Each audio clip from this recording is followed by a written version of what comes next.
Sia Kouloussi et Rachel Kouloussi se séparent. Là, je mélange l'anglais et le français.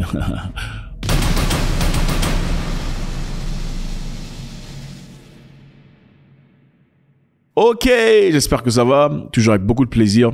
On parle de l'Afrique du Sud, ça se passe en Afrique du Sud. Sia Kouloussi est un joueur de rugby, évidemment. On va parler de cette histoire, je pense que c'est très important.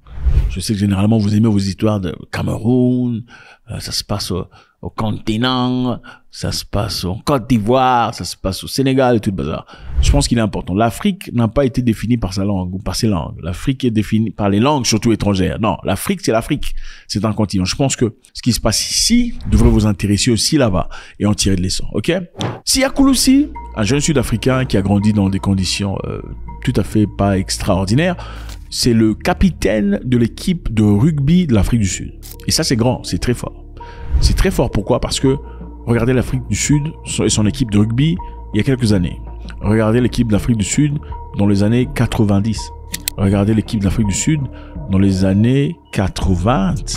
Regardez l'équipe de l'Afrique du Sud dans les années 70. Ok. Regardez l'équipe d'Afrique du Sud dans les années 40. Ouais, qu'est-ce que vous voyez en commun? Regardez toutes les photos. C'est white. Donc, l'équipe de rugby sud-africain a toujours été blanche. Il n'y a presque jamais eu des noirs. Depuis la nuit de temps, le rugby a été exclusif à la communauté blanche. Les noirs sont exclus. Sia Kouloussi est le tout premier capitaine de l'équipe nationale de rugby, le Springbok, de l'Afrique du Sud. Et avec ça, ça a donné beaucoup d'ampleur, de courage à la population africaine, sud-africaine noire. Beaucoup de sens d'appartenance. Vous voyez, quand finalement, un noir comme vous savez, généralement, quand vous regardez un match, il faut dire la vérité, hein, quand vous voyez quelqu'un de votre pays en train de jouer, vous avez l'impression que vous êtes représenté, même s'il est français ou machin, n'est-ce pas? C'est ça, c'est exactement le même feeling que la plupart de noirs sud-africains ont ou ressentent quand ils voient un Sia Kouloussi devenir capitaine de l'équipe nationale. Ceci aussi, je pense, sur le plan marketing, a été une très bonne chose, poussant ainsi à la communauté noire de venir participer aux matchs de rugby quand ça se jouait, surtout contre les étrangers. Alors Sia Kouloussi est mariée à Rachel Kouloussi. Sia Kouloussi née en 1991, son épouse née en 90, un an de plus que lui. Partagent 2 enfants. Ils ont annoncé sur Instagram dans un statement, joint statement, c'est en anglais, je pourrais malheureusement pas lire ça pour vous, mais je vais essayer d'interpréter directement en lisant. C'est pour dire qu'après plusieurs réflexions et conversations, nous avons mutuellement décidé de terminer notre mariage, mettre fin à notre mariage. Voilà. Cette décision est venue dans un endroit de paix et d'amour, de compréhension, et c'est le meilleur parcours, le meilleur chemin pour nous deux. Ils ont dit qu'ils resteraient des amis très proches après leur mariage et continueront à prendre soin, à entretenir leurs enfants, élever les enfants ensemble. Et aussi, Rachel a dit qu'elle continuera à travailler dans la fondation Kouloussi, dans laquelle elle est cofondateur et CEO. Donc, beaucoup de personnes, il y a beaucoup de spéculations. On va essayer de comprendre pourquoi. Kouloussi est parti jouer en France. Très récemment, il a été recruté par une équipe de rugby française au nom de Racing 82. Je sais pas trop sûr de quel, enfin bref, il a été recruté, c'est une star en Afrique du Sud, recruté là-bas, il jouait tout le bazar, et puis sa performance n'était pas tout à fait bien. Pourquoi? Parce que Kouloussi, il a dit lui-même, il adore jouer pour l'Afrique du Sud, c'est-à-dire jouer pour le club Springbok. Et aussi, il lui arrive souvent d'être absent, être chez Springbok, être en Afrique du Sud pour ses amis, sa famille et tout le bazar. Je vous rappelle ici que la culture de quitter son pays pour aller ailleurs, ce n'est pas une culture sud-africaine noire. Okay? Ils ne partent pas, ils restent chez eux, ils ne vont nulle part. Quand ils partent, c'est pour quelque temps pour rentrer. Contrairement à nous autres et tout le reste de l'Afrique, où on traverse la Méditerranée, machin, histoire pour chercher une vie meilleure là-bas, ils ne le font pas. Ok, il y a du positif et du négatif. Du positif, c'est-à-dire, dans leur pays, ils ont tout ce dont ils ont besoin. Ok, les maisons, les voitures, les routes, les industries, les business, les opportunités du travail. On n'a pas besoin de chercher du travail. Si tu as des qualifications, en Afrique du Sud, tu auras du travail. C'est aussi clair. Donc, ils n'ont pas besoin d'aller ailleurs pour aller se faire une vie. Les lumières que vous cherchez à Paris, il y en a à Johannesburg. Les montagnes, tout ça, vous cherchez à Denver, il y en a à Drakensberg. Les buildings que vous cherchez à New York, il y en a, voilà. Donc, c'est comme ça. Ils n'ont pas besoin d'aller ailleurs. Ils ont une très belle ville, une très belle vie. Bref, c'est-à-dire, c'est sur le côté positif. Sur le côté négatif, ils sont aussi très peu aventuriers, like that. J'ai dit like that en anglais. Ils sont pas trop aventuriers. Aventurier, c'est-à-dire chercher à connaître. Aventurier, c'est pas ce que les Quinois disent là. Aventurier, ce n'est même pas une insulte. Il faut arrêter de dire aventurier. Toi, aventurier, ce n'est pas une insulte.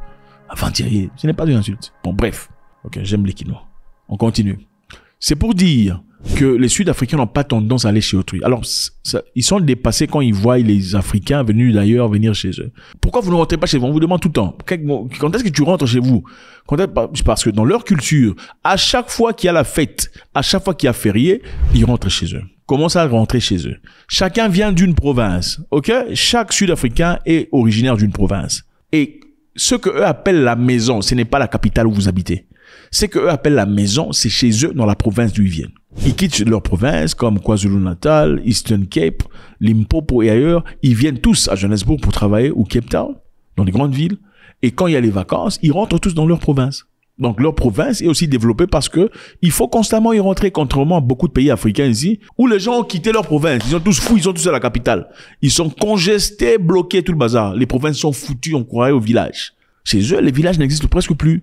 Parce que les villages, en soi, ce sont les endroits où ils rentrent régulièrement. En d'autres termes, ça fait partie de leur culture. C'est l'une des raisons pour lesquelles Koulissi, ils se sentait mal à l'aise, il veut pas, tu sais, il y a quelque part dans la tête, tu as envie d'aller bosser à l'étranger, avoir une carrière, mais ta réalité est que tu es sud-africain, tu aimes chez toi et tout le bazar.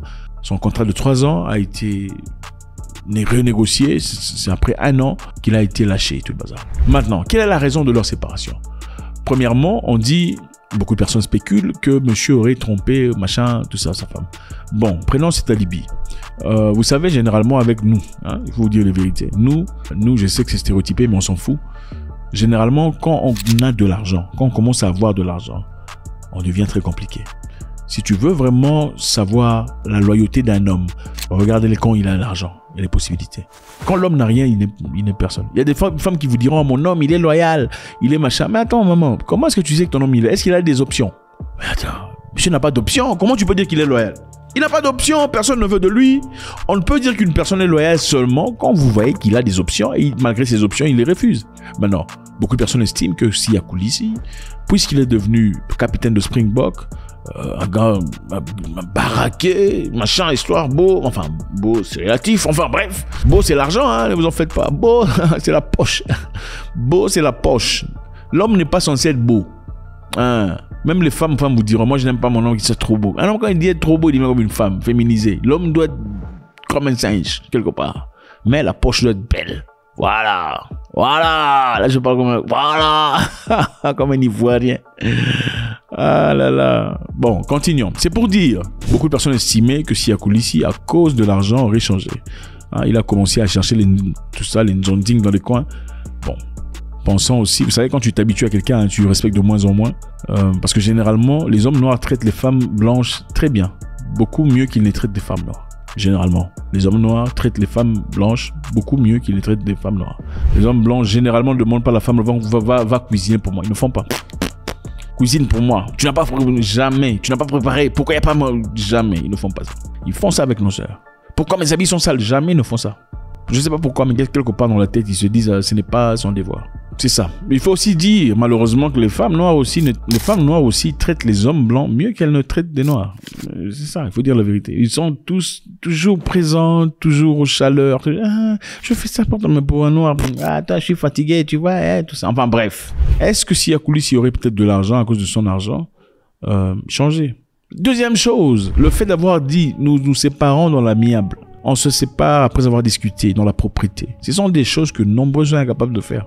C'est ça la maturité émotionnelle. Hein. Quotient, il y a quotient intellectuel que beaucoup connaissent. Il y a aussi le quotient émotionnel qui est quelquefois beaucoup plus important que le quotient intellectuel. Parce que vous verrez des fois des gens très quotient intellectuel haut, mais quotient émotionnel d'un crapaud. Il insulte, tout ça, ta mère, il faut enlever son... C'est ça, quotient émotionnel 0. Le niveau de réflexion, d'émotion, bon, écoutez, on vous informe ouvertement, nous allons rester amis, nous allons travailler ensemble dans notre fondation et nous allons élever nos enfants en communauté. C'est beaucoup de maturité. Ok, gardez votre enfant loin de son papa, ce n'est pas le punir, c'est l'enfant que vous punissez. Son comportement sera bizarre, il ne sera pas complet. Je suis désolé. Salutations à toutes les femmes qui font beaucoup de travail pour élever les enfants seuls. C'est bien, on le reconnaît. Mais s'il y a une possibilité d'avoir un papa à côté, même si vous n'êtes pas exposé à cette interaction, c'est très nécessaire pour l'enfant. Bref, Si Akouloussi et sa femme avaient emmené l'Afrique du Sud dans l'Union, c'est-à-dire un jeune homme noir, désormais capitaine de l'équipe de rugby, et son épouse blanche avec 2 enfants, une belle famille, et tout le monde était là. Oh, nous sommes frères. Vous allez voir dans les matchs de rugby les noirs et les blancs. Pourquoi? Parce qu'ils avaient enfin l'impression qu'ils pouvaient venir ensemble, qu'ils pouvaient s'unir à travers ce couple. Le couple se sépare. Est-ce que ça veut dire qu'il est impossible d'unir ces 2 groupes de personnes à travers ce couple? C'est un message clair et emphatique. Ça fait beaucoup de bruit dans le pays. Est-ce que c'est un message clair? Peut-on avoir une relation, une situation ou un mariage entre 2 personnes venant de 2, vous comprenez, qui réussissent? Vous en connaissez? Point d'interrogation. Qu'est-ce qu'on en tire comme leçon? La leçon est importante. La maîtrise, enfin, il n'y a pas de leçon pour vous, c'est l'histoire d'autrui. La maîtrise est très importante. L'argent peut changer les gens. Bon, monsieur a reconnu aussi, quelque part, qu'il était parti voir un psychologue pour faire un travail sur le plan émotionnel dans son mariage. Ok? Est-ce que c'est une façon de cacher simplement, pour cacher que voilà, ma femme avait attrapé à plusieurs reprises. Maintenant là, cette fois-là, c'était la fois qu'il y a machin et puis tout ça. Point d'interrogation. Je vous encourage aussi, je pense que les Africains ont du mal à aller voir des psychologues. C'est très important. Moi, je suis déjà allé voir des psychologues à quelques reprises. Enfin, pas quelques, plusieurs reprises d'ailleurs, pour beaucoup de situations. Ça m'a beaucoup aidé. Expérimenter, une personne outillée vous parle de votre vie, essaie de dévoiler les blessures et fait un travail énorme. Et ça vous aide. Ça pourrait être vous seul, en tant que personne, pour réguler votre personnalité, tout le bazar, comprendre pourquoi vous êtes ce que vous êtes. Ça pourrait aussi être vous, dans votre couple. Ça marche. Il ne suffit pas d'aller chez le pasteur. Oh, il faut prier. C'est bien prier. Il faut aussi un niveau émotionnel venant d'une personne mentalement et équipée sur le plan intellectuel. C'est pour ça qu'ils sont là. Merci infiniment. C'est toujours beaucoup de plaisir. Vous savez, ici, on parle de beaucoup de choses. L'objectif, c'est le progrès, l'avancement, le développement. Ok? La femme, là, n'a pas regardé l'argent que le gars, il dit, non, merci, je me taille. Elle ne demande rien non plus. Oh, il faut couper 50%. Non, je m'en vais. Parce que, voilà, on ne se retrouve plus. Ok? Il y a beaucoup de leçons. On peut se séparer sans nécessairement s'entailler. Il y a des leçons. Si on a de l'argent, il faut nécessairement pas changer parce qu'on ne connaît pas un homme jusqu'à ce qu'il y ait de l'argent. Et on ne connaît pas la femme jusqu'à ce que tu perdes l'argent. God bless.